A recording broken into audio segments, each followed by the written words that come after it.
Isang maulan na araw sa ating lahat mga kababayan, Luzon, Visayas at Mindanao at sa mga sulok tayo ng ating mundo. Sana ay nasa mabuti tayo na kalagayan at walang sakit-sakit ang lahat. Ito po si Saban mga kababayan at welcome back dito sa ating YouTube channel. Okay, sa pagkakaabaan ko, kakarating lang si Ivan, no? Yes, galing po tayo ng Cebu City. Galing po ng Sugbo si Ivan. Kasi nga, medyo busy pa ho tayo ang ating beauty makakaabaan ko. Kasi nga kami mag-asawa, meron po kaming inasakaso para po sa aming upcoming church wedding makakaabaan ko. So, medyo busy pa po ang beauty ni Sir Ivan. So, kahit gaano tayo ka-busy, very updated po si Ivan sa mga nangyayari. With the help of course ng ating mga viewer na lagi pong pinabadalhan si Ivan ng mga articles, ng mga balita, ng mga links at saka videos makakaabaan ko. Kaya nga updated tayo. And also doon po sa ating Facebook account, updated rin po tayo. Lagi tayong napopost doon makakaabaan ko. Aside po sa mga write-ups natin, aside po sa mga articles natin, napopost rin po doon si Ivan ng mga lakad ni Ivan. So don't forget po, i-follow natin ating Facebook account na Jel Rebetebe. Okay? Sa mga abahan ko, doon po sa Cebu City, palaging umuulan. Every 2 p.m. in the afternoon makaabahan ko, mga 2 to 3 p.m. yata yan, palagi pong umuulan ang Cebu City makaabayan.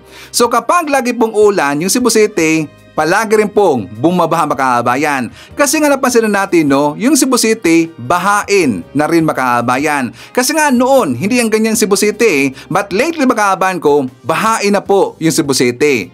Grabe yung baha.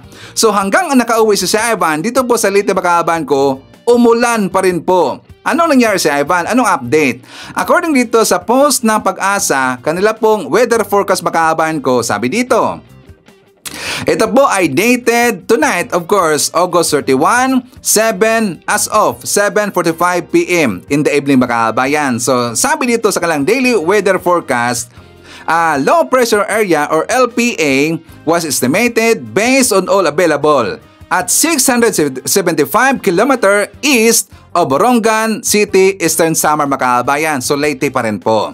Southwest monsoon affecting the western sections of Southern Luzon and Visayas and the northern section of Mindanao. So lahat makakabayan, damay-damay lahat. Hasa talaga kapag LP makakabayan. So apektuhan dito yung Leyte, Southern Luzon, Visayas at saka yung northern section of Mindanao makakabayan. So damay tayong lahat.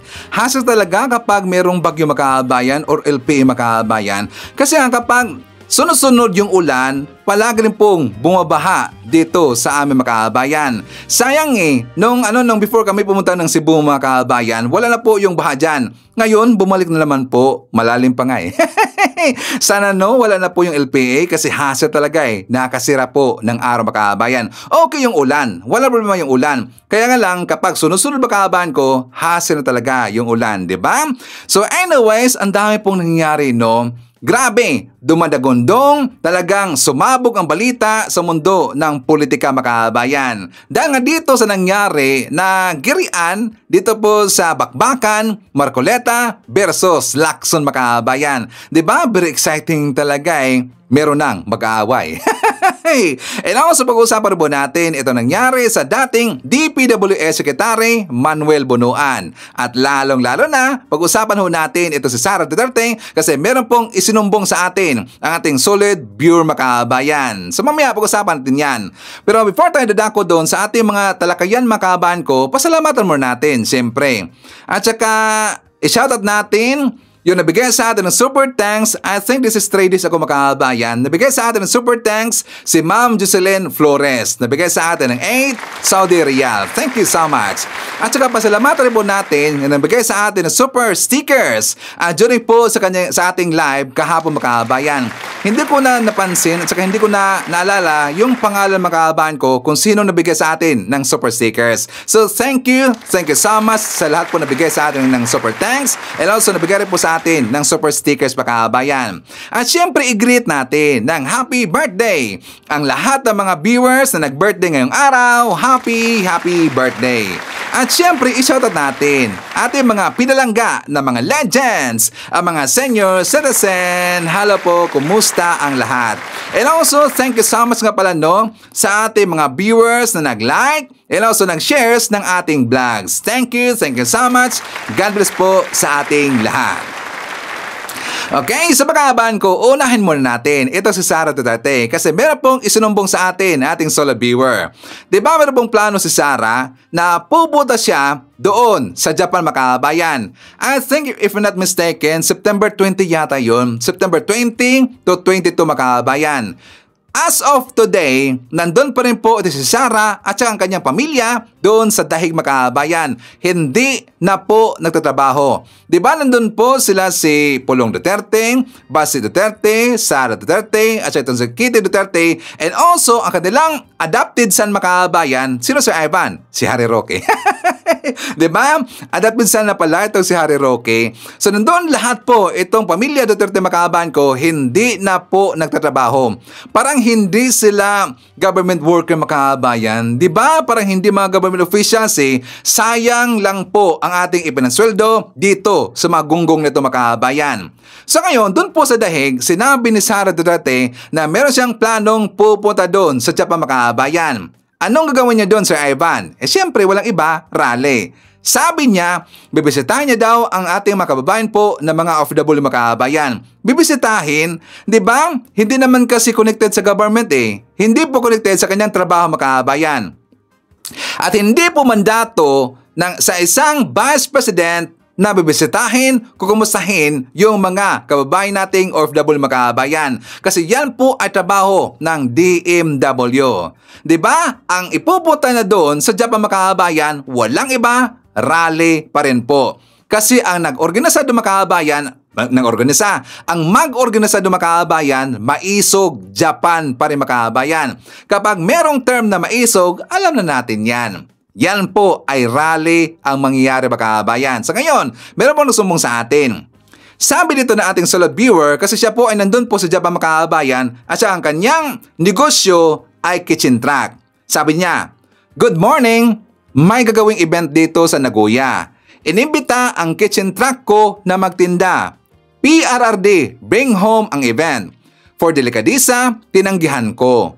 Baka sabihin nila na pagkitaan ng pera kasama nila ako," which is tama ang kanyang ginawa, mga kabayan. So, good job, no? At saka hansalot ho yan. Galing sa Ivan. Talaga po siya po ay isang totoong loyalista or pro-Marcos supporter, mga kabayan, or pro-government supporter. Kasi nga out of delikadisa, hinindian niya or kanya pong tinanggihan yung merong tumawag sa kanya, mga kabayan, para kukunin ang kanyang kitchen truck para doon sa event ni Sara Duterte. So sabi niya, baka sabihin nila na pagkitaan ng pera kasama nila ako. Ang masakit dito, pupunta si Sara. Pinipitasan na nga kami ng mga Japanese dito sa Japan dahil sa rally na ginagawa nila.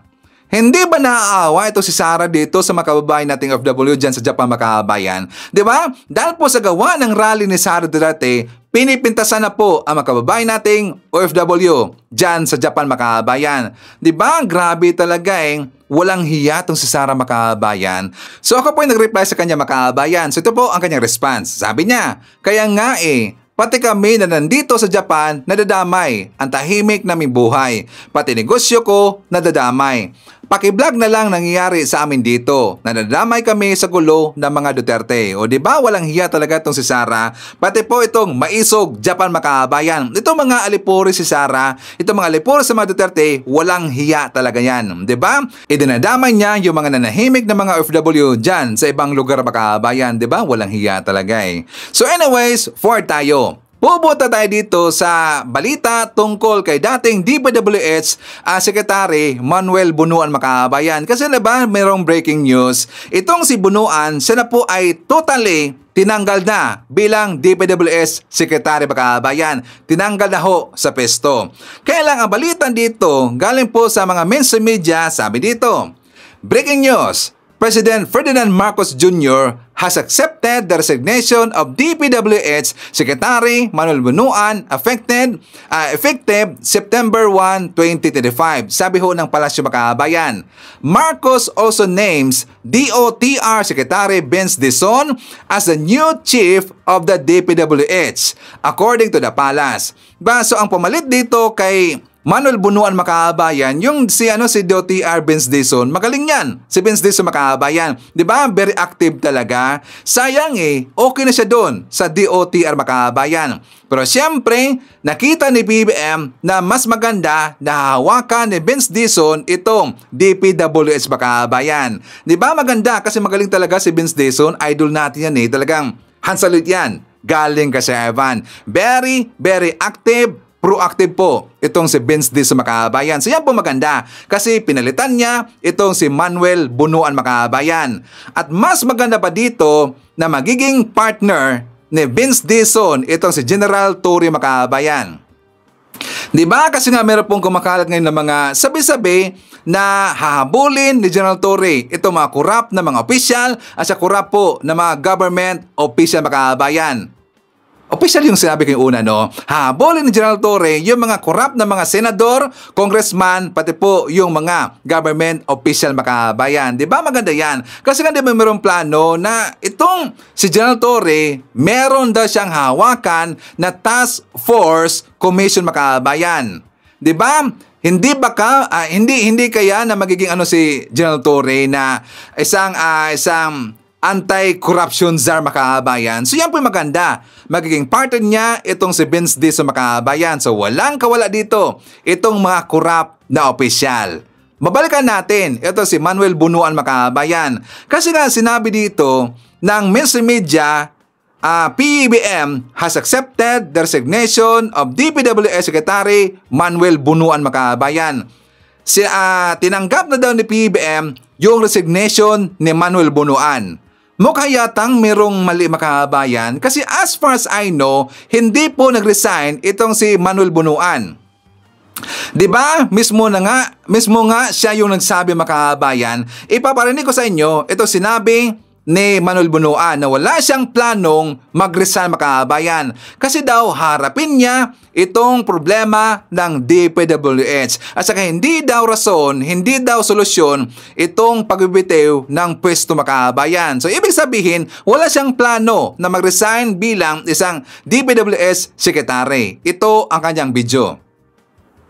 Meron ngang nananawagan sa akin na ako po raw ay mag-leave o kaya po mag-resign dahil po sa isyong ito. Yan po sana ang madaling gawin, mag-resign o talikuran ko ang problema, pero hindi po ang pag-alis o pag-iwas ng responsibilidad ang tamang paraan ng paghahanap ng solusyon.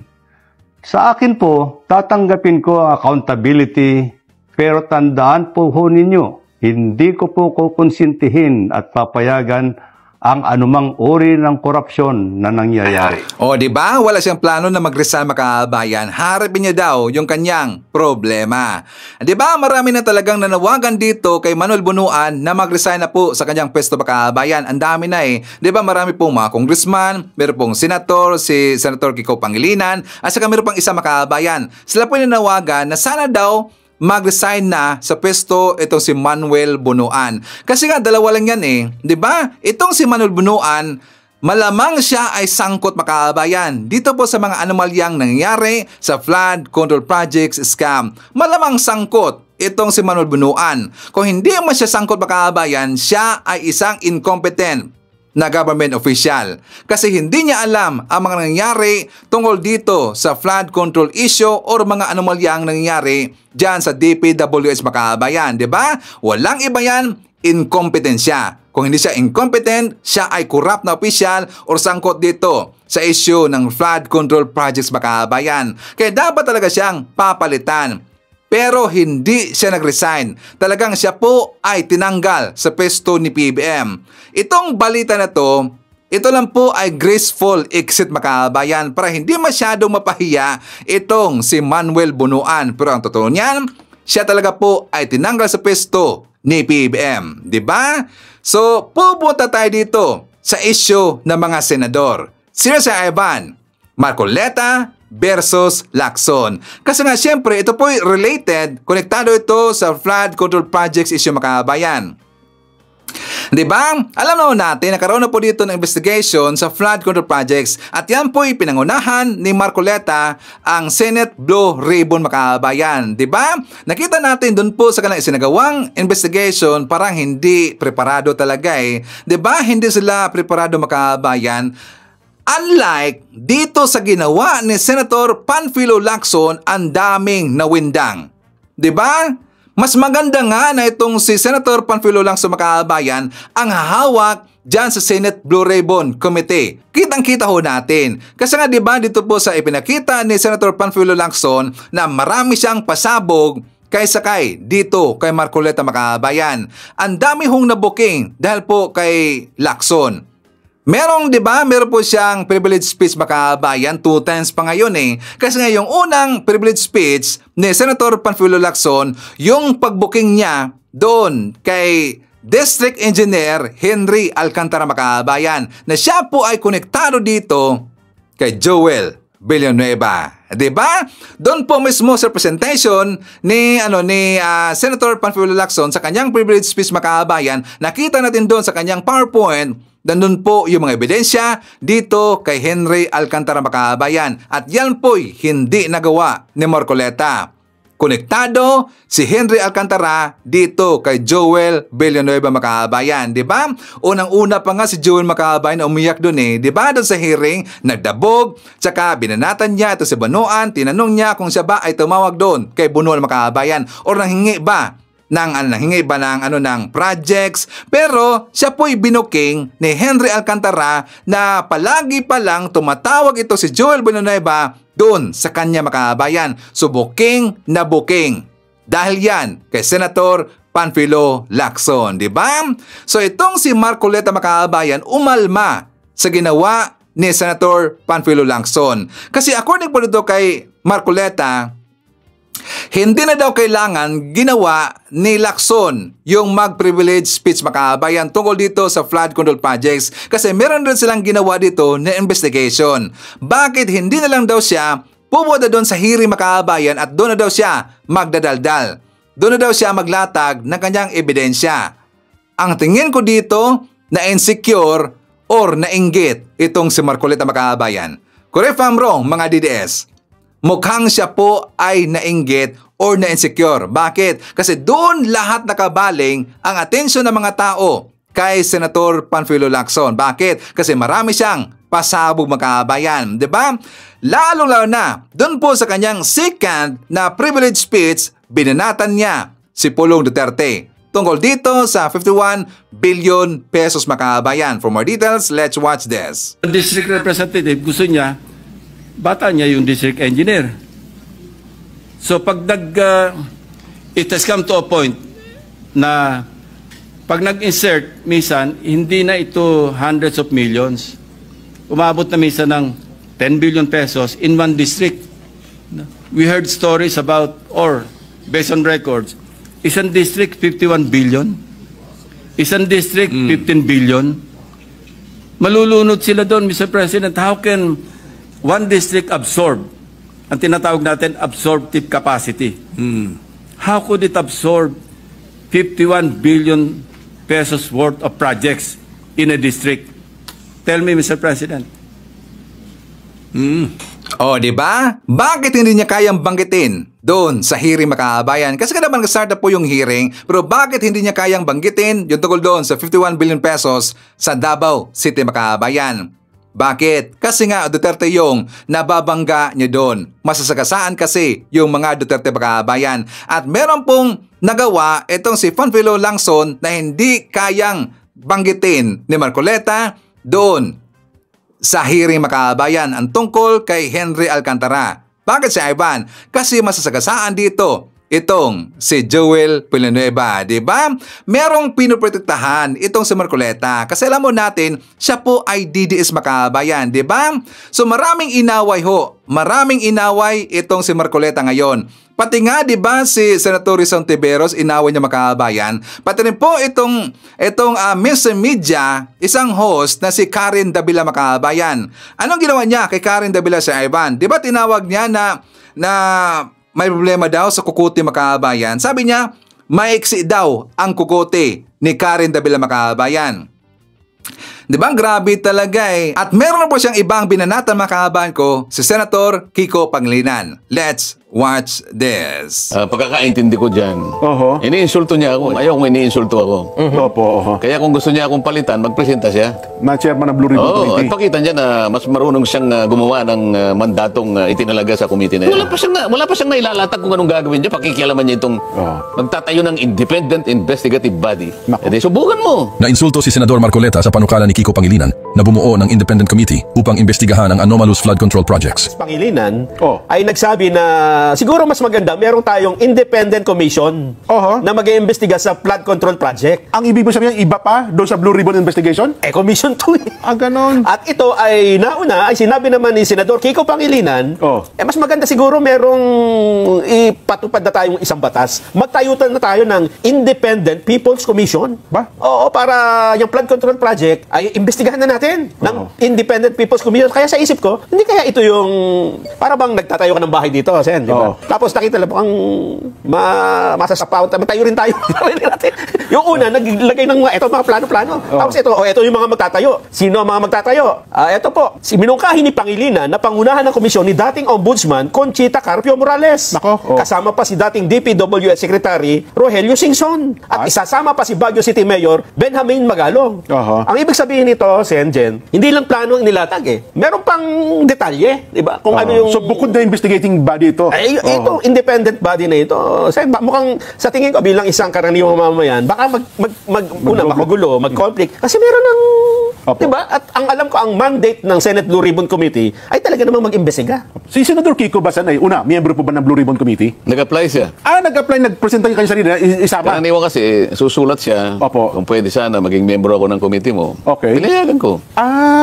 Okay. So, technically, miyembro siya ng Miyembro Blue siya. Ribbon Committee. Oo. So, ano po ang gusto niya palabasin dito? Miyembro pala siya ng Blue Ribbon Committee, ay nagsusuwestiyon siya ngayon ng isang... Anong tanong mo? Anong gusto niya nga mo? Ano gusto niya palabasin dito? Di ba? Hindi mo alam kung anong gusto niya palabasin? Hindi, kasi miyembro siya, tapos nagsasuggest siya ng bumuo pa ng isang bukod na grupo na mag-iimbestiga. Oo. Same subject matter. Oo. Ano po ang gusto niya palabasin dito? Iniinsulto niya ako. Aba, kung ganyan, Sen, kung halimbawa ako, hindi naman ako miyembro ng Blue Ribbon Committee bilang isang mamamayan, pwede ka bang sabihin sa kanya na, Senador Kiko, baka pwedeng bumitaw ka na sa Blue Ribbon Committee? Kasi kung chairman kayo, Parang inaamin niya na hindi niya kaya eh. tsaka wala siyang tiwala sa committee. ayun pa, yun Hindi, Oo. manawagan ka. Ayun, Baka nakikinig siya. Baka nakikinig po kayo, Madam Sharon Cuneta. Pakikausap nyo naman po si Senador Kiko Pangilinan. Baka po pwede mapakiusapan mo, bakit mo naman meminosen yung Blue Ribbon Committee sa pangunguna po ni Chairman Rodante Marcoleta, nabubuo pa ng isang komite, baka pwede yung sabihin nyo, magbitaw ka na lang dyan sa Blue Ribbon Committee, umalis ka dyan, para hindi naman nakaka-insulto yung ginawa mo. Tama ka dahil Oo. unang araw pa lang eh, di ba? Parang Yun na nga. first day of class, sinabi mo na ayaw ko sa classmate ko. Di ba?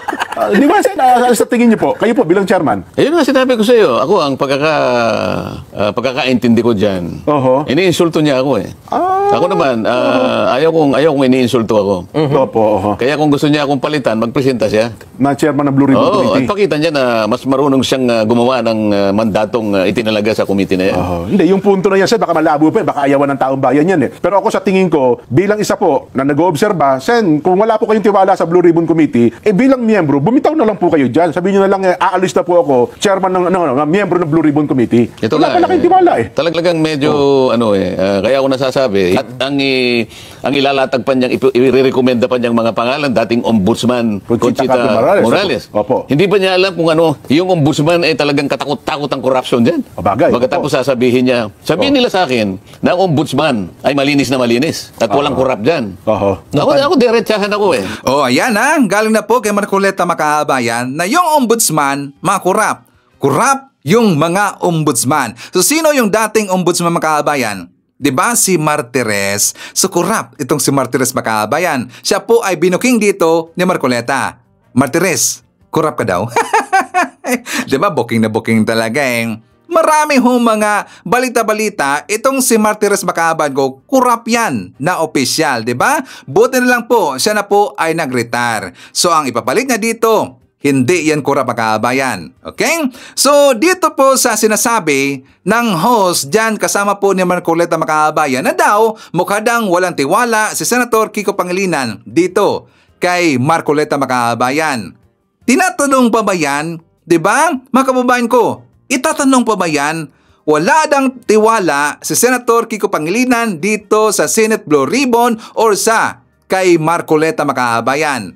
Majority ho ng mga Pilipino walang tiwala ngayon sa Senate Blue Ribbon at kay Marcoleta. Kasi nga alam mo natin saan siya dito naka-align Makabayan. Sa mga didi siya naka-align. Yan kasi ang nakakatawa. Ang suspect dito sa flood control projects issue scam nandyan po sa mga DDS senators Makabayan, di ba? Nandyan po yung mga suspect. Ang iniimbestigahan dito, sila kasi ang nag-iimbestiga Makabayan. Di ba? Nakakatawa talaga eh. Ang iniimbestigahan, sila kasi ang nag-iimbestiga. Kaya nga walang tiwala dito yung majority po ng mga Pilipino dito sa Senate Blue Ribbon at saka dito po kay Marcoleta Makabayan. Okay po ang suggestion ni Kiko Pangilinan. At ang maganda dyan, ang hawak ay yung civil service. Okay yung Makabayan. Kasi nga kapag yung Senate Blue Ribbon, nakakaduda talaga eh. Hindi kasi kayang banggitin o babanatan ni Marcoleta yung kanyang mga kalyado Makabayan. Eh yung mga kalyado niya, sangkot dito. Sino sa Ivan? Si Bongo, di ba? Joel Villanueva, Chis Escudero, di ba? Meron pa. Maraming sangkot dyan at hindi yan kayang babanatan or ibubuking ni Marcoleta Makabayan. Tas itatanong pa ba yan? Wala ng tiwala si Kiko Pangilinan at saka yung iba Makabayan. Included me, wala ho akong tiwala dyan kay Marcoleta at saka sa Senate Blue Ribbon Makabayan. Maganda dyan, papalitan ho itong si Marcoleta. Mas maganda ang papalit sa kanya either si Senator Tito Soto or si Senator Panfilo Lacson Makabayan. Kasi silang dalawa kapanipaniwala, merong integridad at saka meron pong credibility Makabayan. Agree ba tayo? Please comment sa baba, babasahin niya mamaya ni Sir Ivan. Okay? So babalikan na po natin itong Lacson versus Marcoleta Makabayan. But for that, i-acknowledge mo natin. At saka i-shoutout natin ating top 5 commenters, yung ating mga viewers na may maraming na-comment dyan sa baba sa ating comment section. Nandyan sila si Sampagita, mayroon siyang 33 na mga comments. Nandyan rin si Benjamin Maypay, mayroon siyang 26 na mga comments. Uzay Neti, mayroon siyang 17 na mga comments. Nandyan rin sa listahan si Divina Dicuatin, mayroon siyang 15 na mga comments. And Grace Gruta, mayroon siyang 15 lahat ng mga comments. Okay? So, thank you so much. At syempre, i-greet natin ating mga suki, mga early birds. Yun ang una sa pag-comment dyan sa baba sa ating comment section. Nandyan ang una, nag-comment si Joseliza Moises from Singapore. Hi to ME. Nandyan rin si Simply Tess from Tagaytay City. Emmy Mapalad, Mones Borromeo. I-shoutout natin si Nympha Nazareth from Bacolod City. Susan Reyes. Nandyan rin si Ludovina Antonio Quarisma. Hi to Marites Unay, Carmen Bacani, Divina Dicuatin, JC Kim. Hi to Romana Manuel, Trening Lozano, Marilyn Digma, and hi to Ferdinand Maynes. Okay. So mga kababayan ko, anong dahilan sa Ivan kung bakit mainit ang ulo ni Marcoleta kay Lacson, mainit ang kanyang ulo dito kay Rizal Ontiveros, mainit ang kanyang ulo dito kay Kiko Pangilinan, at saka marami pang iba Makabayan. Di ba pati nga si Bitag, si Bentulfo Makabayan, di ba binanatan rin ni Marcoleta? Mainit yung ulo eh. Bakit kaya mainit ang kanyang ulo si Ivan? Kasi nga doon po yan nag-umpisa noong impeachment trial kay Sara Duterte Makabayan. Naalala ba natin yung motion ni Marcoleta Makabayan para i-dismiss po yung impeachment trial dito kay Sara? Siya po ay sinupalpal ni Senator Panfilo Lacson. Naalala ba natin? Let's watch this. Mr. President, I've been diligently reading and reviewing the rules of the Senate since I've been out of this august chamber for 3 years. Nowhere in our rules can I find a provision on a motion to dismiss as submitted by the honorable gentleman from Tarlac. Neither is there a supplementary application of the rules of court to offer a space for such motion to dismiss, except perhaps in the committees performing their legislative inquiries in aid of legislation. Obviously, we are now assembled in plenary, not as an impeachment court, but as a legislative body, and I cannot relate to a motion in this plenary to an issue that involves a collective decision that falls solely and exclusively under the jurisdiction and authority of an impeachment court. How do we deal with the pending motion? I refer to the motion to dismiss. Shall we even take it up or deal with it? Kasi wala po sa rules natin. Paano wala tayo pong guidelines? Kasi wala po sa rules natin yung motion to dismiss. It is true that the motion to dismiss is not part of our rules, but it is part of our rules po yung pagiging suppletory application po ng rules of court. Na talagang i-dismiss na po natin, Mr. President. Again, I refer to our rules, Mr. President. Wala rin po ako makitang suppletory application sa rules of the Senate pagdating sa plenaryo. Pwede pong gamitin ito sa mga committee hearings, inquiry in aid of legislation. But we are not there. We're here in plenary. Maski po basahin natin na 100 beses ang ating rules of the Senate, wala pong suppletory application sa ating rules. Grabe yan, ang bangayan ni Marcoleta versus Lacson Macaabayan. Di ba? Noong impeachment trial po ni Sara Duterte, talagang durog na durog talaga si Marcoleta dyan eh. Talagang siya po ay winasak ni Lacson Macaabayan. Kasi baka akala ni Marcoleta hindi nagre-review or hindi nag-aaral or nagre-research itong si Lacson Macaabayan. Di ba? Pag-akala niya, hindi niya alam ang mga sinasabi ni Marcoleta. Siya po'y sinapalpal, durog na durog talaga eh, di ba? So, ang pag-akala kasi ni Marcoleta Macaabayan ay kaya niya lahat ang mga mambabatas or kahit sinong tao makaabayan. Kasi nga napapansin natin, di ba, si Marcoleta parang feeling perfect talaga eh. Kasi gusto niya, lahat ng mga sasabihin niya, yun ang tama makaabayan. Napansin ba natin doon po sa hearing ng doon po sa Kongreso Makaabayan, yung kontra ng mga fake news, 'di ba? Yung mga vlogger ng mga fake news Makaabayan. 'Di ba nagkaroon po ng hearing at nandoon itong si Marcoleta. Napansin mo ba na kapag merong sasagot sa kanya Makaabayan, babanatan ka talaga at saka pipersonalin ka Makaabayan? Kasi ayaw niyang mapuhalan, 'di ba? Ayaw niya kasi na siya ay sasagutin Makaabayan. Kasi gusto niya lahat ng kanyang sasabihin, yun na ang final Makaabayan. Ayaw niyang magpakomentaryo Makaabayan kasi gusto niya siya lang dito ang magsasalita. Kasi feeling niya tama na or tama ang lahat ng kanyang sinasabi Makaabayan. Hindi ka talaga makakatama dito kay Marcoleta kasi para sa kanya, siya ang palaging tama Makaabayan. Kaya umiinit ang ulo niya dahil sa kanyang ego Makaabayan, di ba? So ngayon, nakahanap siya ng katapat. Itong si Senator Panfilo Lacson Macaabayan, di ba? Kaabang-abang. This is very getting exciting. So nga Makaabayan ko, di ba siya po'y sinagot po ni Senator Panfilo Lacson kasi tinawag siyang ipal. Di ba napapaipal daw si Lacson Macaabayan. So sabi niya, gusto kong i-correct ang misimpression na pwedeng nakikreate ni Senator Marcoleta. Ayoko ng away, pero pag inaway niya kami, aawayin ko din siya. O di ba? Palaban yan si Senator Panfilo Lacson Macaabayan. Di ba? Pag-akala kasi dito ni Marcoleta, kakayan or kinakaya niya lang lahat na mga mambabatas Makaabayan. Kinakaya-kaya niya kasi. At saka ibang mga mambabatas dyan sa Senado, hindi nila kasi sasagutin or sapalpalin itong si Marcoleta. Pero hindi itong si Panfilo Lacson Macaabayan. So ngayon, kaabang-abang po ang mangyayari dito kay Lacson versus kay Marcoleta. Malamang sa malamang, in any hour from the Makaabayan, meron pa ho yang kasabay po. Kasi magiging parang magiging series yung Makaabayan. Kasi alam mo natin, hindi kasi magpapalupig itong si Marcoleta. Hindi yan magpapaapak Makaabayan, talagang sasagot yan. Pero siya pa rin po ay sasagutin dito ni Lacson. So okay po ang plano ni Kiko Pangilinan na merong dapat po na independent body na maghihiring, mag-iimbestiga dito sa flood control projects Scam Makaabayan. Asan pa po? Sa Senate Blue Ribbon, dapat meron pong iba Makaabayan para magiging balance. Kasi alam mo natin dyan sa Senate Blue Ribbon, hindi yan kapanipaniwala Makaabayan. Kasi ang nag-iimbestiga ang mga sospek. Ang iniimbestigahan, yun kasi ang nag-iimbestiga Makaabayan. So yan po'y katawa-tawa, di ba? So meron pong upcoming awayan. Di ba? Excited ba tayo? Please comment sa baba at babasahin niya mamaya ni Sir Ivan. Okay? So before tayo mapapatuloy makabayan, i-shout muna natin, nandyan po si Josephine Gallego.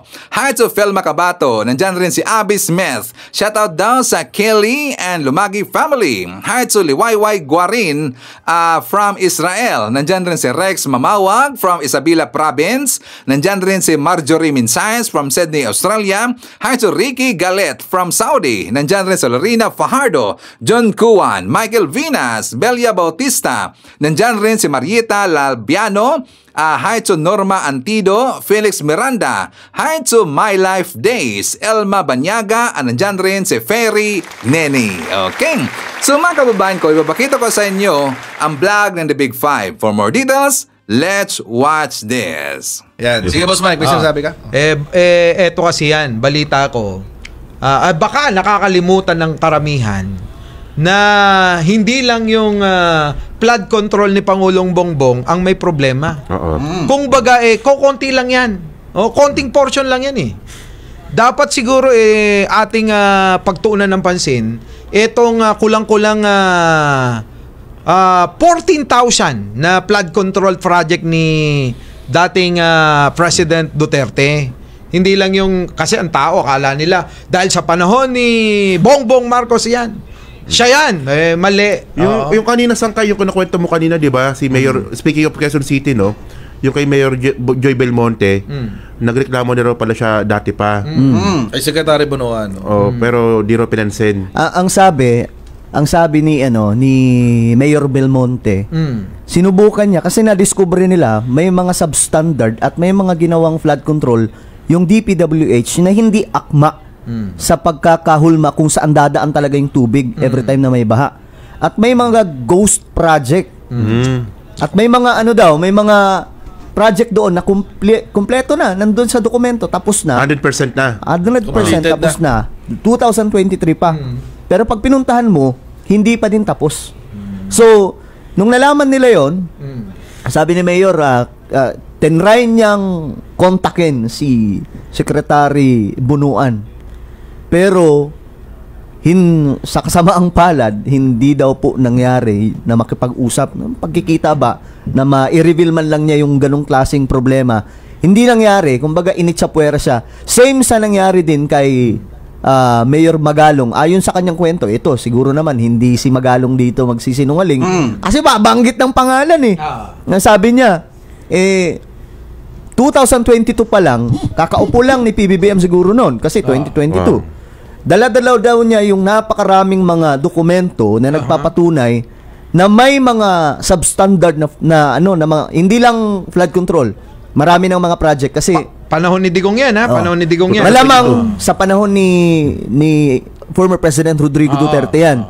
So nung dinala niya yun kay Secretary Bunuan, which is kakaupo lang na secretary noon ng DPWH, ayon di umano kay sa kwento ni Mayor Magalong, Hindi rin pinansin. Kinuha. Ang problema, walang aksyon. Walang ginawa. Nako. Inabot ng 3 taon. Inabot ng ito yung nakapagtataka. Bakit hindi inaksyonan ni DPWH Bunuan? Hawak na eh. Ito yung magandang tanong sa inyo, no? At pabor ba kayong dapat na pag-resignin ba yun si Bunuan? Ngayon? Sa kalagitnaan ng investigasyon, pag-resignin siya? Ako kung ako yung tatanungin. Kasi marami na nananawagan eh. Ako yung tatanungin, gusto ko siya mag-resign. Pero hindi po pwedeng makalusot siya sa investigasyon. Pero preventive suspension muna. Pero ganoon din mangyayari nun pag siya nag-resign. Kasi karamihan ganoon eh. Pag wala na sa pwesto, wala na. Nakakalimutan na rin eh. Para kay Sara, tin mo kay Sara. O di ba? Out of sight, out of mind kasi. Kapag natatabunan. Kasi nakakalungkot lang. Biruin mo, nandun na yung mga dokumento eh. Ang kailangan mo lang gawin bilang sekretary, puntahan yung mga proyekto na yun at tignan kung totoong substandard. Hinintay pa talagang 3 taon na dumating pa. Ito, presidente na ng Pilipinas, nagpagawa ng website. Tinignan doon, wala na, hindi mo na kailangan magdala. Hindi na kailangan magdala ng dokumento doon. Kasi nandun na lahat sa website. Parang eto, ko lang to, opinion ko Kasi sa isang organisasyon, isang kumpanya na lang, kapag ka nadadatnan ng mamumuno yung kultura Yung kultura na madadatnan. Yung sistema, kakainin ka eh. Bubulong yung daabutan mo. O ako po pala secretary yung USEC. Secretary, ganito ho kalakaran din eh. Titiba-tiba tayo rin eh. Ito naman yung opinion ko lang Kasi, di ba? Kasi insan, for example, no, yung mga USEC kasi na yan, especially mga district engineer, no, na nasasangkot ngayon, mga panahon din pala ni Mark Villar yan eh. Di ba yung nag-appoint karamihan. Yung nag-appoint kay Henry Alcantara, si Mark Villar din. 2019. Kailangan natin maintindihan how an organization works. Yan. First and foremost, yung mga district engineer, malayo na yan sa secretary. Hindi na yan kumbaga, kasi may daming layers niyan si secretary, si USEC, tapos may regional office pa, si regional office, nandiyan na si district engineer, etc. Napakalayo na niyan sa leadership, baka hindi nakikita talaga ni Secretary Bonoan. Pero dapat, nung merong nag-file ng reklamo sa kanya, dapat pinuntahan na niya yung district office na yun. Correct. Siya mismo dapat ang nag-inspeksyon doon. Correct. Nung lumabas na yung mga issue, let's say, yung nga, sinabi mo, sabi nga ni Brother Sangay, sa Quezon City, ito nga, yung kay Belmonte, dapat nung nag-report na yon, baba agad si Bonoan. Punta natin to. Coach, may bumaba naman Bumaba si Pangulong Bongbong Marcos. Siya bumaba. Kasi yun nga yung pangit nun eh.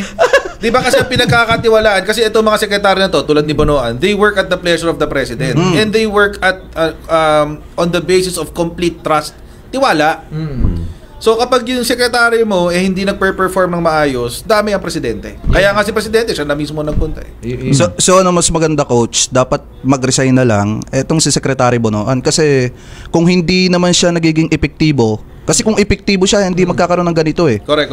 Kung hindi na siya nagiging epektibo, kailangan mag-resign na lang siya. Feeling ko hindi siya pwedeng mag-resign kasi kailangan nandiyan siya. Oo. Teka muna, meron siyang bagong statement. May bagong statement na sabi, mas maganda daw na ayusin na nandiyan siya kaysa takasan daw yung problema. Teka muna sa akin naman Secretary, tagal nyo na Tatlong taon na siya nandiyan. 3 taon na para hindi pa ninyo naayos sana yung problema na political will kasi yung problema talaga dyan Kung may political will ka sana, naayusin yan. Basta ako, tingin ko tingin ko si Secretary Bonoan kinain ng sistema yan Wala Posible. Kasi, biruin mo, hinintay pa na si BBM. Presidente pa ng Pilipinas tuloy ang pumunta sa mga... Anong ginagawa ng sekretary ng DPWH? Inutil ba? Trabaho niya yan. At saka mga partner, dapat por delikadesa. Di ba sa ibang bansa, pag may mga ganitong nangyayaring issue, kusang nagbibitaw yung kultura nila yun yung secretary. Kultura yun. Iba kultura natin Hindi natin pwedeng i-apply yun sa ibang bansa. Hindi pwede. Kasi coach, dito sa atin, kapag gumawa ka ng masama, piniplex mo pa Di ba? Biroin mo, nagnakaw ka na pinapakita mo pa, ito yung binili ko sa ninakaw ko, Hermes bag. Example, si Rolls Royce. Di ba? Yung DOH.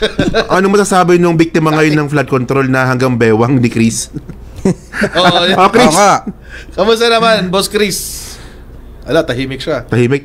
Ay. Hindi, inano ko yung mic ko para... Naghang pala siya. Hanggang saan yung baha dyan sa inyo? Hindi, dito sa may pinaka Forbes Park namin, wala. Pero doon sa lalabas sa papuntang highway, marami. Forbes Park sa Batasan? Hindi, Forbes Park dito sa Barangay Kulikuli. Anong opinion mo kay Bonoan, Boss Chris Ulo? Hindi pa ata. Sa akin, para sa akin, ang nakakapagtaka kasi ito si Bonoan, wala siyang mga alam. Samantalang isipin mo, napakahirap kasi tanggapin, lunukin yung sekretary ng DPWH, walang alam. Ngayon niya lang nalalaman. Pero si Pampilo Lacson, hindi taga DPWH. Na-imbestiga. Gumawa lang ng team, nag-imbestiga, may mga nalaman. Correct. Si Tito Sen, hindi naman taga DPWH, nag-imbestiga lang, may nalaman. So, nga yun so dapat umaksyon siya dun sa Sorry. Dapat umaksyon talaga siya dun sa reklamo. Nung nag-file ng reklamo, dapat gumalaw na siya. Tama. Kaso hindi Hindi siya gumalaw Pero kasi yung tanong kasi dito, coach kung mga panahon na yun, 2022, Syempre, kakaupo niya lang bilang DPW secretary. Nakita mo, ganyan kakapal yung nireklamo sa'yo. Pag nakita mo, unang sasagasaan dito, dating administrasyon, si Digong. Correct. Tapos, Mark Villar. Pati yung ibang Yusek. Senador pa nun, si Mark Villar. Senador pa. So, mayroon ba political will si Bonoan para gawin yun? Mahirapan siya. O, di ba, Kaya hirap, nga mas maganda diba? kasi presidente yung nanguna eh. Di ba? Pero Tama ito, rin opinion ko, na si Presidente Takero. nanguna. Mali kasing mindset yung may pangingilagan ka sa pwesto mo. Correct. Mali yun. Ang mangyayari niyan, bawat uupo sa DPWH, taguan na lang. Sistema na, gano'n na lang. Sistema na. At kita mo si, si VP Inday Sara Duterte, nung inapunan secretary sa DepEd from 2022 hanggang 2024, nag-resign. Pag upo ni Senador Angara bilang secretary ng DPWH, ng DepEd, wala pang isang buwan, dineklara niya, naging transparent siya. Mayroong 1.5 milyong piraso ng laptop sa bodega, nakatenga doon. Yung kay Agara yan, no? Kay Angara.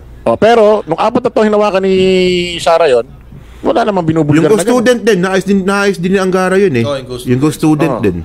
Ngayon, sa akin, si Bonoan, hanggat nandyan sa DPWH yan, may mga maituturo kung sino may kasalanan, pero habang may tinuturo siya, yung sarili niya, napoproteksyonan niya. Nililigtas niya. At ito, speaking of political will, for example, nung 2020, inamin ni Digong na maraming ghost project under him. Inamin niya na pala yun. Inamin niya na pala. Sabi niya, maraming sa DPWH may ghost project, blah, blah, blah, blah, blah, blah. So speaking of political will, bakit hindi pa in-address noon? Correct. Bakit inintay pa na magpalit ng administrasyon bago nagkaroon ng... Tsaka, nabasa ko yung article na yan eh. Sabi ni Digong, mayroon talaga nangyayaring corruption sa DPWH. Yun nga lang, hindi daw kasapot si Mark Villar kasi yung dahilan ni Digong, malayo. Mayaman na yan eh. Hindi nga, nabasa ko yung article na yun. Mayaman na si Mark Villar, hindi na magnanakaw yan. Pero alam nyo, wala sanang pagtatalo-talo na ganito eh. Wala sanang pagtatalo-talo. Kung nagawa lang yung 13,917 na flood control ni Digong, kung nagawa yon, wala tayong pagtatalo-talo eh. Isa yan sa Isa yan sa tanong talaga eh. Kamusta yung mga flood control? Well, nagsabi naman si Baste na at saka ni si Pulong na tingnan daw yung mga project ng tatay niya. So, ang tingin ko kailangan ang kailangan gawin dito, siguro may listahan ba? May documented. Umamin na nga may corruption eh. Ano ba may mga dokumento ba doon, mga files na nandun mismo sunod-sunod yung mga flood control projects? 13,900. Yun yung 13,000 kasi sobrang dami nun. Diba? Nasa NEP? Nasa NEP yun, nasa NEP. Kailangan matingnan yun, pwedeng makita yun at bisitahin lahat kung mayroon. Kasi naging top 1 na yung St. Gerard ng mga Diskaya. Oo, panahon ni Digong yun. Diba? Top 1 ni former President Rodrigo Duterte yun na Teka, itatama ko. Namali ako. 13,917. Kulang ako ng 5. Kulang, baka mamaya hanapin sa atin. Grabe yun, no? 13,917 flood control project sa ilalim ng administrasyon ni Duterte. Ngayon, ang tanong, sa daming yon, sana, wala tayong dinadanas na baha ngayon. Siguro kung mayroon man dinadanas, hindi yung malala na ganito na halos ginagawa ng parang pag bumaha, nakastuck talaga yung tubig. Ang tagal bumaba. So, kung napagawa, well, itong sistemang to, masasabi ko lang dyan, may own opinion since siguro naman, di naman tayo bulag. Simula pa noon, mga presidente na dumaan, nangyayari na, sistema na, itong mga ghost projects. Kasi, sabi nga nila, may narinig ako dati, mga politiko, kapag ka masipag ka, maghanap ng proyekto, may pera ka. Yun pala yun. Yung mga back-kickback pala yan ang tinatawag. So, matagal na nakalakaran, maraming presidente na ang dumaan, pero isa lang yung may bayag. May bayag. At saka mga partner, isipin nyo Pwede ba yun? Pwede ba yan? Parang hindi yata. Hindi. Disclaimer naman eh. Hindi, kasi kumbaga nakakagigil lang eh. Sa hinaba-habang ng panahon, ngayon lamang sa panahon ni Pangulong Bongbong Marcos, may nagsalita. Kasi, kasi guys kung tutuusin, kasiraan to ni PBBM eh. Kasiraan ng kanyang administrasyon. Kasi sasabihin ng iba, grabe naman, kurap pala itong mga opisyal na ni PBBM. Bakit niya in-appoint yung mga ganito-ganito? Pero wala siyang pakialam eh. Yun yung tinatawag na political will na kahit tamaan yung administrasyon mo, wala kang pakialam. Ang importante, nabuksan na to kasi mahaba na itong panahon na kalakaran sa gobyerno. At kawawa, hindi lang bilyon, trilyon na ang pinag-uusapan dito kasi mahabang panahon na itong pinaglululoko tayo sa mga project. Kaya pala nung nauna na sinabi ni Pangulo na kahit ikaw ay kaalyado ko, kakampi ko, kung ikaw naman pasaway, magnanakaw, ay ayaw ko sa'yo. Sabing ganun baka eto na yung ibig sabihin nung gusto niyang ipahiwatig doon. Mukhang may mga masisibak talaga kahit kakampi. Ngayon nga, may inumpisan na itong si Gerard Pacanan. Sinibak? Sino si Gerard Pacanan? Isang ng DPWH. Sa Mimaropa. Naku, patay. Sinibak na. Kasi yung governor doon, yun yung nagsiwalat nakaraan lamang na grabe yung mga flood control. Yun yung yung mga bakal na parang teka, alambre lang. Parang may alam ako diyan. Oo. Yeah. Parang ganito 'yan ito daw gobernador na nag-expose, tama no? Correct. Merong minahan daw ito. Na siyang nakakasalanta naman doon sa flood control. So ngayon, sila ngayon nag-aaway-away. Nagbabanggaan. Oo, kasi nga daw sa mga hangarin sa future, baka tatakbong ganito yung isa o yung isa naman. Pero ang balita naman, kasi pangit naman kung buong DPWH babanatan natin at sisirain na lang, masama na lang paningin natin sa kanila. Siguro naman may mga matitino pa rin. Diba? Hindi naman natin nila lahat, pero hindi rin natin binabawasan. Pero kasi kung makikita naman natin, may mga tulay naman na maayos yung paggawa. May mga makakapal naman na makakalsadang napagawa. So talagang meron talagang mga loko-loko. Tsaka naniniwala din ako na hindi naman magagawa ng mga district engineer yan ng sila lang may conspirator yan ayun ang pinaka-importante dito na malaman natin malamang legislative, posible sa legislative meron din. May sinasabi si Chris kanina.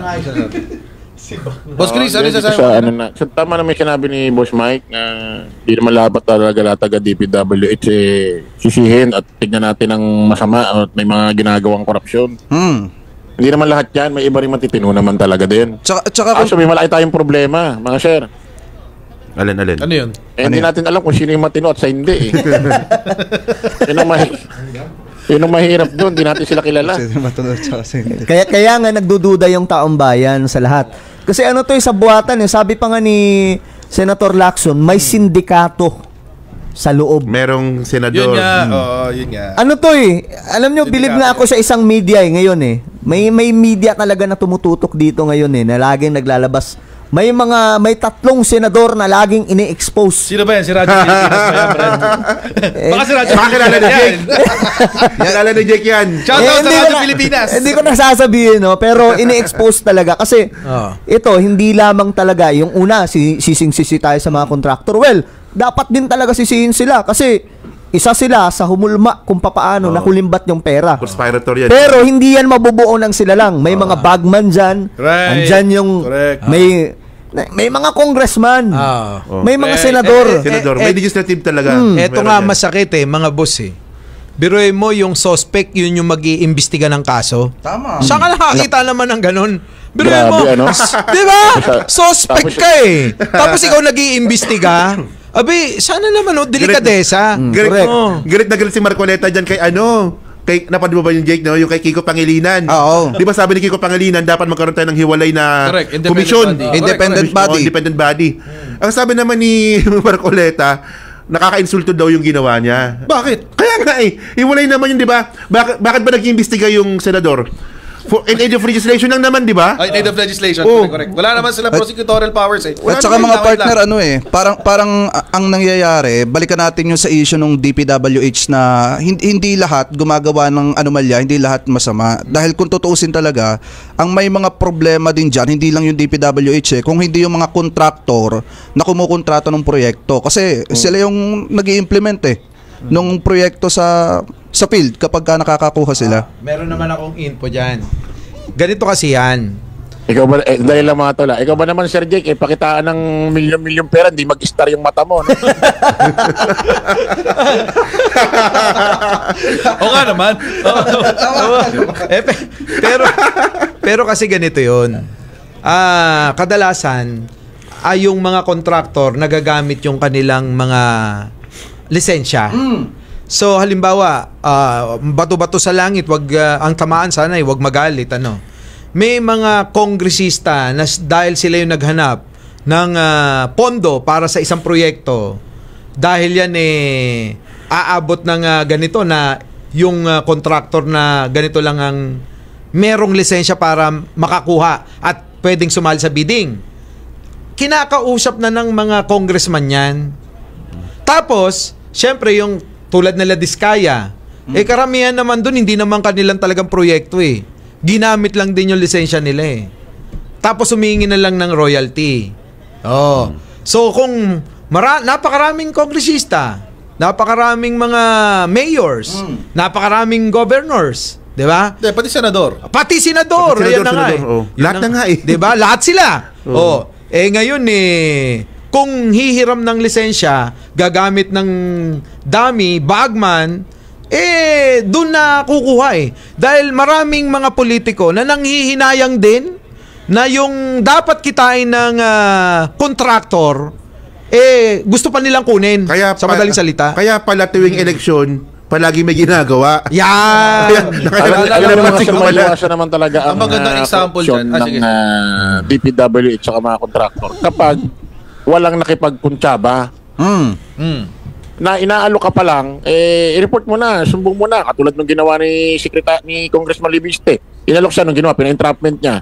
O di tapos. Tama. Ang maganda example alam mo yung nangyari yung kay Congressman Libiste, malaki na itulong nun. May mga matatakot na ngayon ng mga engineer na makipag-negotiate sa mga mambabatas na kasi po pwede sila ipa-entrapment Tama. Pwedeng makatulong yun. Wag nga lang mag-i-star yung mata mo pag nakakita ka ng isang maletang maraming pera. Kwento ko lang. Bago tayo mag-break, okay lang sa kwento. Sige. Kwento ko lang. Kasi baka horror coach baka mag-change topic tayo after itong break Magandang pinakamagandang example na nakita ko yung nangyari kay Joel Villanueva. Kasi ganito. Yan. Gusto ko yan. Yung kay Joel Villanueva. Si Mayor nakipag-usap kay District Engineer. Sabi ni Mayor, gusto ko magpagawa ng ganito. Sabi ni Mayor. Sabi ni District Engineer, si Alcantara, sabi niya, ma'am, wala tayong budget dyan. Sabi ni Mayor, bahala na si Dico. Dico pala, apparently, in Bulakenyo, is kuya. Ang kuya, si Senator. So, eto daw si Senator, tawag ng tawag kay Alcantara. May budget. Ano ba? Kailangan pa ba natin ng budget? Kailangan pa ba? Magkano pang kailangan mo? Yun yung sinasabi nating collusion. Simula sa LGU, hanggang contractor, hanggang senador, hanggang sa sino pa? Si district engineer hanggang kay kapitan, hanggang kay COA kasi si COA binabayaran para hindi mag-inspect. So yun yung problema sa flood control. Sindikato talaga. So ang matitira na lang, kaunti na lang doon sa pagpapagawa. Kasi pinagati-hatian na So ang resulta substandard. Correct. Kulang na lang i-casting nila Kung hindi substandard, wala talagang ipapagawa. Gode. Okay. Kaya yung iba ginuguni-guni na nila Galit ba? So, ayun na nga, nasan pa tayo naputol kanina? Hindi, pag-usapan natin itong itong dating tauhan ni Ferdinand E. Marcos. Magaling na tao ni Ferdinand E. Marcos noon. Itong si Palafox. Kasi itong taong to, every time na lang na may baha, siya ang kakausapin ng media. Lahat. Pero hindi pinapansin ng gobyerno. No? Pero kung titingnan natin yung kanyang biography, kung titingnan natin kung ano yung tinahak niya, isa siya sa pinagkakatiwalaan dati ni Ferdinand E. Marcos, itong si Palafox. At ayon nga po sa kanya, wala sana ganitong klaseng baha, lalo na yung Undoy, noong 2009, kung nagawa yung proyekto ni Ferdinand E. Marcos noon. Kasi 1984, yung tatlong parts ng flood control noon, 1983 natapos yung first part, pinaka-phase 1, phase 2, 1984, 1986, nung time na nagkaroon ng pagre-rebelde yung mga sundalo noon, sila Ramos, nagawa yung nagawa yung phase 3. Ayaw dagdagan. Pero yung yung spillway, yun yung hindi nagawa. So, kung nagawa ang spillway, tapos sana, kumbaga, minimal na lang ngayon yung ayusin ng mga politiko. Yung spillway kasi, pinulitika yun, kagaya ng Bataan Nuclear Power Plant at iba pang mga project ni Ferdinand D. Marcos noon, hindi pinayagan na matuloy yun. Pinulitika. So, malaki rin talaga yung ambag ng Aquino administration noon, ni Corazon Aquino, kung bakit tayo binabaha ngayon. Yun yung revelasyon ni Palafox, ha? At biruin nyo, itong taong to, malaking sayang to eh. Kasi, kung ano yung Dubai ngayon, nakilala sa buong mundo, isa yun, isa si Palafox na nagpaganda sa Dubai.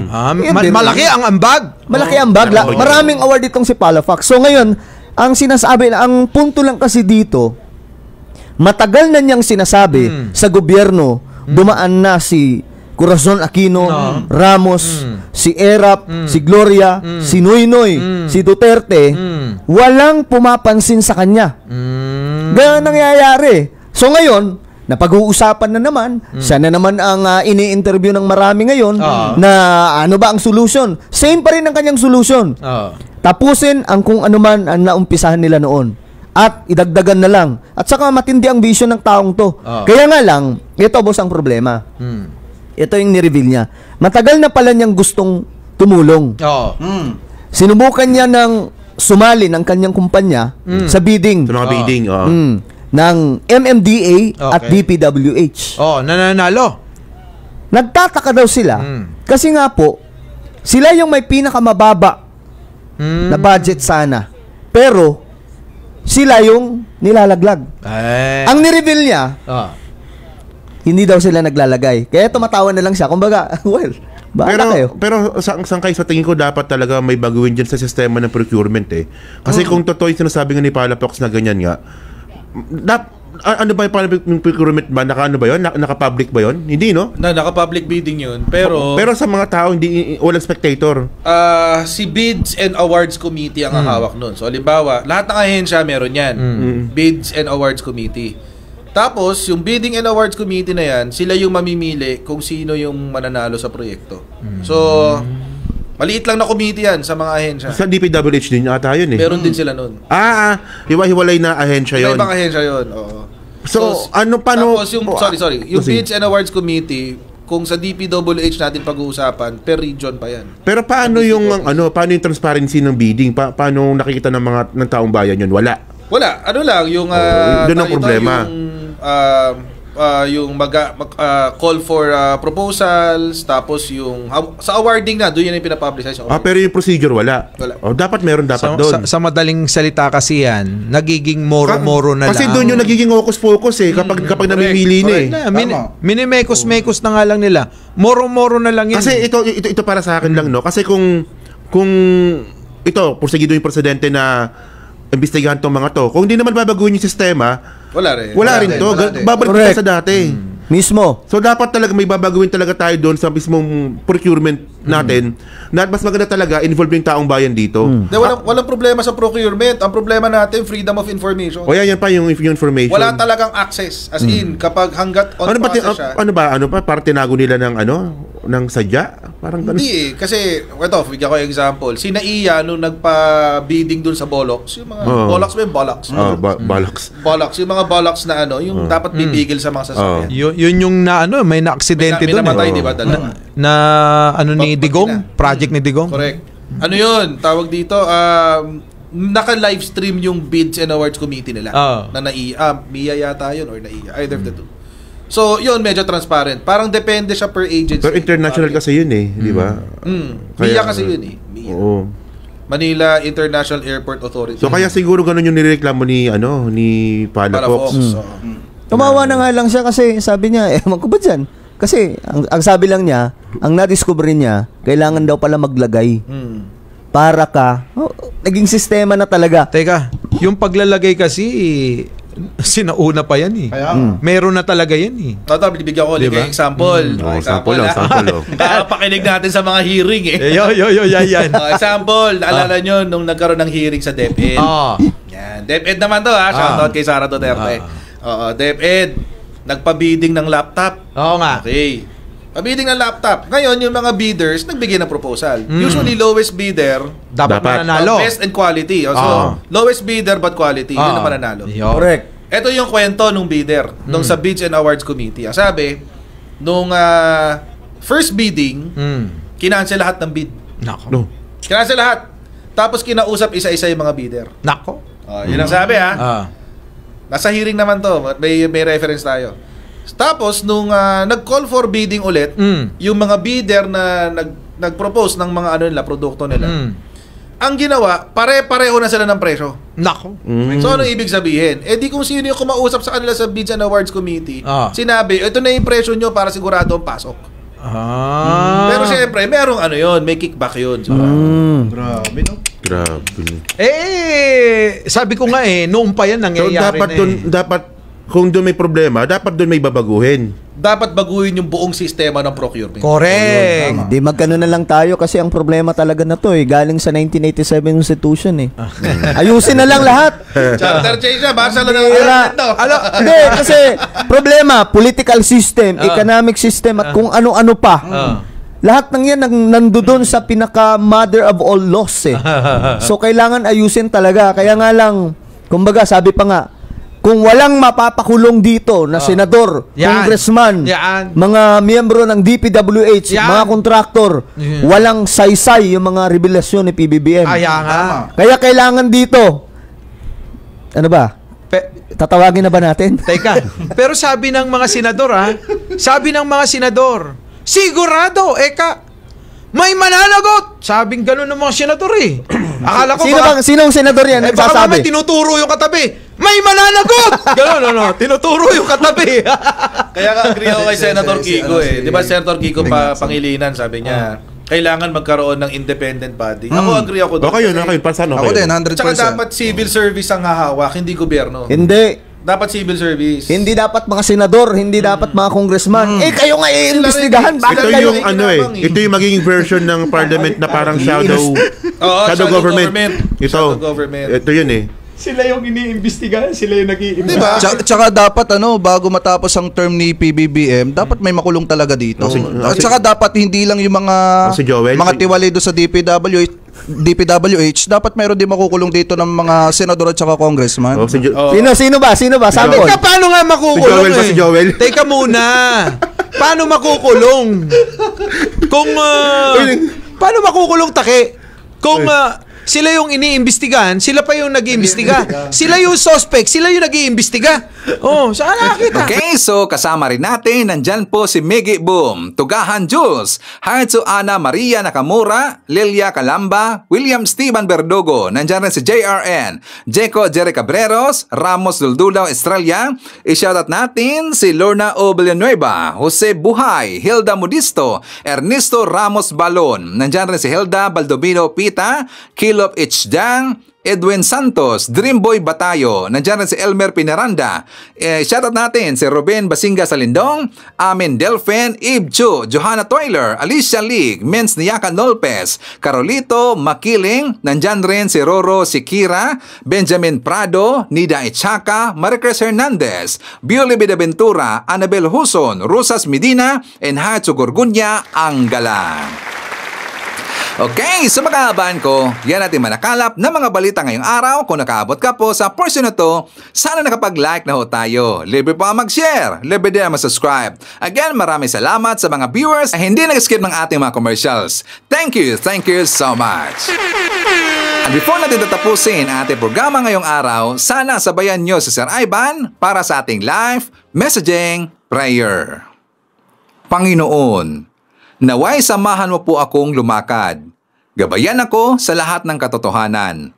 At bigyan mo po ako ng lakas sa aking kahinaan, pag-asa sa aking pagkabigo, at kagalakan sa aking pasakit. Ano man ang mangyari sa aking buhay, mangyaring hayaan akong maunawaan ang iyong mga intensyon sa likod nito. Hindi sisihin o mamaliing intindihin ka, at maniwala na dapat mayroong iyong perpektong plano sa likod nito.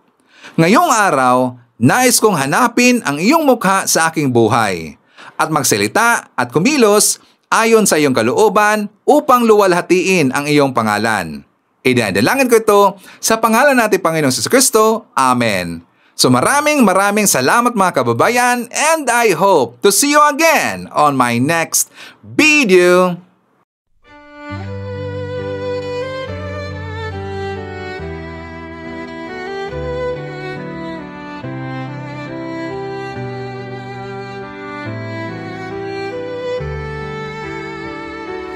Bawat hakbang, tinik ang iyong daan. Sa sariling bayan, ika'y hinusgahan. Ika'y siniraan ng ganit sa kapangyarihan. Agilang nagnakaw ng pera ng taong bayan. Pinapasan mong lahat ng dusa. Matatag ka, hindi gaya ng iba. Ngunit kahit sugatan, kahit lumuluha, iniisip mo pa din kapakanan ng iba.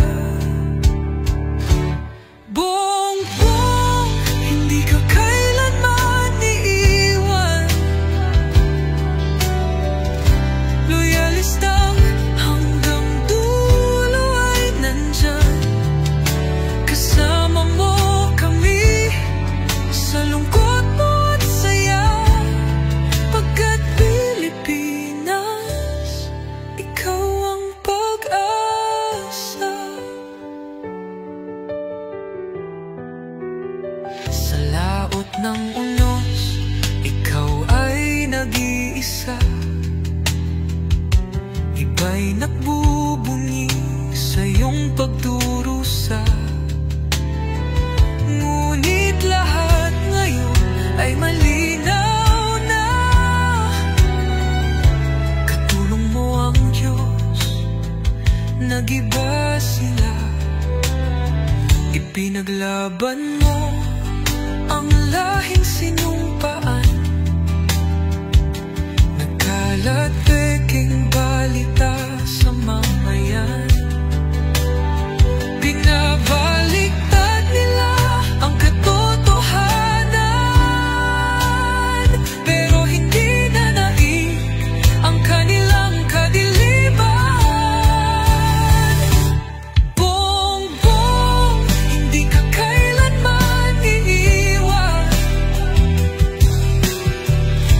Loyalistang hanggang dulo ay nandyan. Kasama mo kami sa lungkot mo at saya. Pagkat Pilipinas, ikaw ang pag-asa. Iginuhit ng kasaysayan ng pangalan mo, dalisay. Ngunit bakit tila nais kang burahin at si Apolacay? Sa iyong mga mata, may luha ng matinding pagdurusa.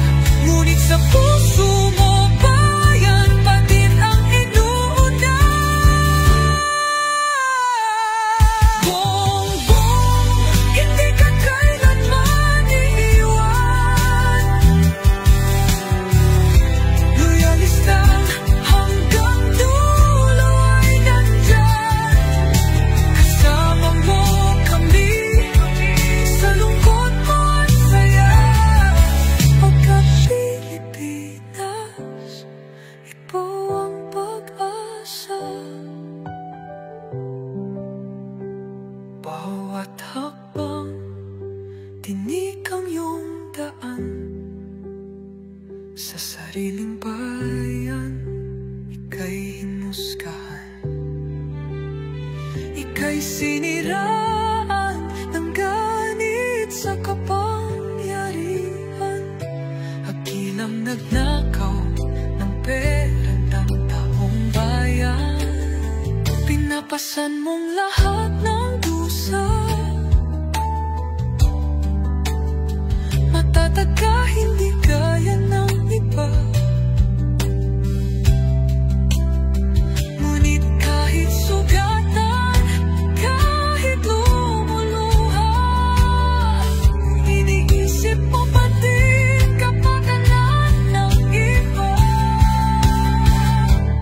po